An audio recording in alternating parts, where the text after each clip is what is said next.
بسم اللہ الرحمن الرحیم۔ السلام علیکم ناظرین، آپ دیکھ رہے ہیں پی سی وار نیوز۔ خبر شامل کرتے ہیں ساہیوال سے ایک افسوسناک خبر۔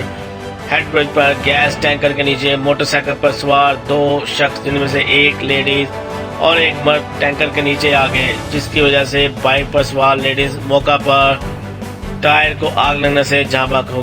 حافظ علی حسن قصوری کی تفصیلات کے مطابق ہیڈ برج پر گیس ٹینکر کے نیچے موٹر سائیکل سوار 2 اشخاص، جن میں ایک لیڈیز اور ایک مرد ٹینکر کے نیچے آ گئے، جس کی وجہ سے بائک پر سوار لیڈیز موقع پر ٹائر کو آگ لگنے سے جاں بحق ہو گئی اور مرد کی ٹانگ فریکچر ہو گئی۔ اس کو ریسکیو 1122 کی ٹیموں نے موقع پر پہنچ کر زخمیوں کو DHQ منتقل کیا اور ریسکیو کی ٹیموں نے آگ بجھانا شروع کر دی۔